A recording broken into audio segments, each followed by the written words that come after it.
Hoy leemos el Evangelio según San Marcos, capítulo 6, versículos del 7 al 13. En aquel tiempo, Jesús llamó a los 12, los envió de dos en dos y les dio poder sobre los espíritus inmundos. Les mandó que no llevaran nada para el camino, ni pan, ni mochila, ni dinero en el cinto, sino únicamente un bastón, sandalias y una sola túnica. Y les dijo: cuando entren en una casa, quédense en ella hasta que se vayan de ese lugar. Si en alguna parte no los reciben y los escuchan, al abandonar ese lugar, sacúdanse el polvo de los pies como una advertencia para ellos.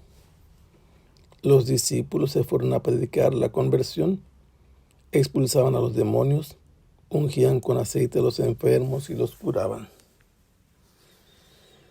San Marcos nos ha contado recientemente que Jesús había ido a la región de la Decápolis y había liberado a un hombre poseído por un número muy grande de demonios, poseído por una legión de demonios, y luego le pedía estar con él y Jesús lo regresó a su tierra a anunciar lo que Dios había hecho con él.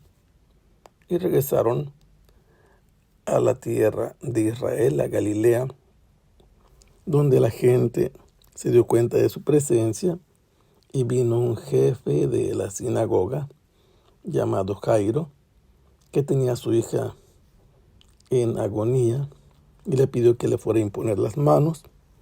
Y mientras que iban hacia su casa, resultó que entre la muchedumbre que lo empujaba,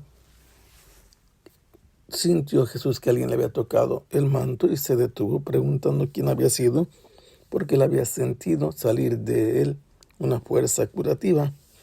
Y así se descubrió la mujer que lo había tocado y que padecía flujo de sangre, y contó toda su historia. Después fueron a la casa de Jairo y resucitó a su hija, que tenía 12 años de edad, mientras que la hemorroísa 12 años de haber padecido. Por eso están juntos en la memoria estos dos pasajes. Enseguida se nos dijo que Jesús fue a su patria, donde todos se sorprendieron de su sabiduría y el poder de hacer milagros, y se escandalizaron de él. Querían saber de dónde le venía ese poder de hacer milagros y la sabiduría, y Jesús les respondió que era un profeta. Y porque ellos actuaban con él como actuaban, demostraba Jesús que era un profeta. Solo sus paisanos y los de su casa no honran a un profeta. Enseguida Jesús continuó recorriendo las aldeas vecinas, evangelizando, y de repente llamó a los 12. Esos 12 que él se había escogido de entre una muchedumbre muy numerosa, y que los había hecho sus 12 discípulos más cercanos para que estuvieran con él y para enviarlos después a predicar con el poder de expulsar a los demonios. Y ahora es finalmente cuando ellos reciben este poder. Los envía de dos en dos.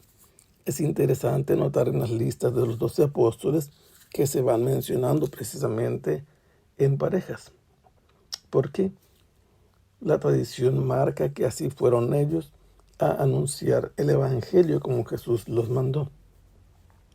Y el que ha tomado la iniciativa de llamarlos, también toma la iniciativa hoy de enviarlos después de un buen tiempo de estar con él. Y además de dotarles del poder sobre los espíritus inmundos. Él soberanamente, sin ninguna petición, por su propia voluntad, espontáneamente y de manera libre, decidió cuándo enviarlos, a dónde enviarlos, y les da un poder que él tiene, lo comparte. Este poder es para expulsar espíritus inmundos, espíritus que apartan de Dios, que hacen ir en contra de la voluntad de Dios. Y Jesús les dice que no lleven nada para el camino.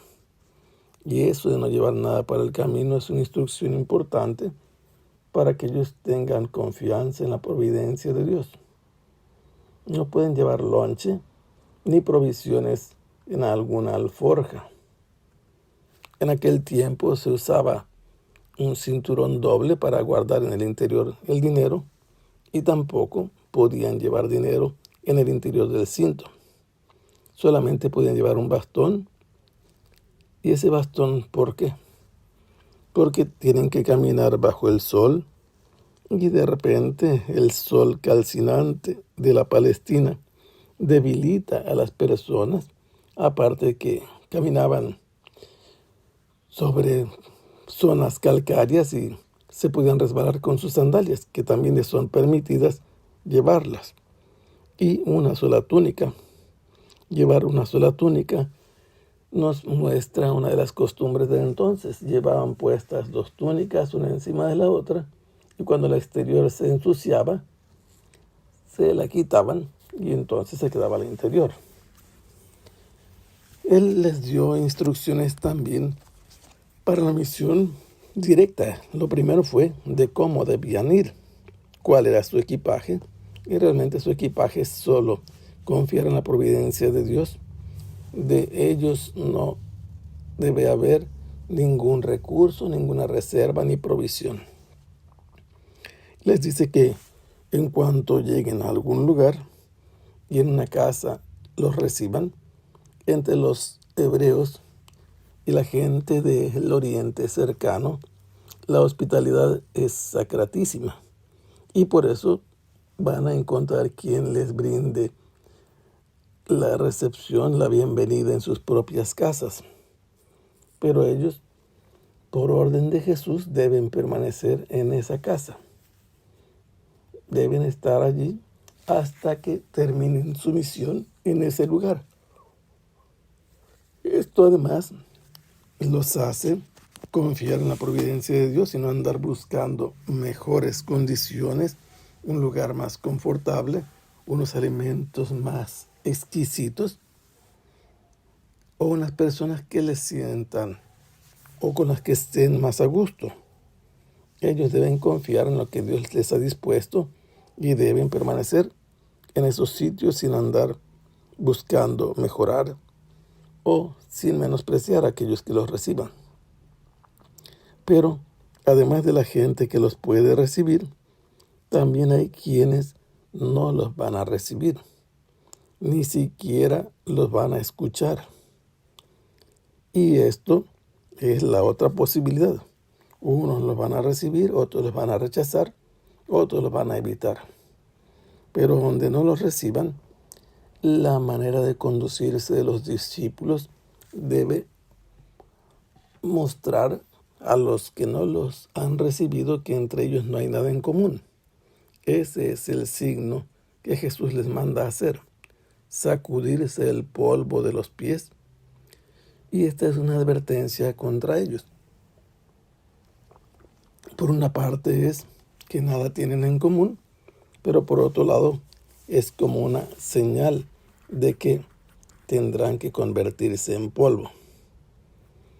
Los discípulos, obedientes a Jesús con estas instrucciones, se fueron a los lugares a los que Él los envió a predicar. Y entre su predicación, el contenido principal era la conversión, el cambiar la manera de pensar, el vivir como si Dios no existiera, o peor todavía, en contra de la voluntad de Dios, y la sabían, la conocían. Debían, por lo tanto, creer en lo que les anunciaban, y esto era respaldado con las obras que ellos efectuaban, como la expulsión de los demonios. Y esta expulsión de demonios la hacían con el poder que Jesús les había dado, sin que ellos lo solicitaran. A los enfermos los ungían con aceite y además los curaban. Esto es necesario distinguirlo en este momento. No se trata del óleo o del aceite de los enfermos, pero es una práctica normal en Israel, como la vemos con el buen samaritano que cura al medio muerto con el aceite que él trae. Es una costumbre de aquella región de curar los golpes con ese tipo de linimento. Que el Señor los bendiga. Hasta pronto. Sea alabado el Santísimo Sacramento.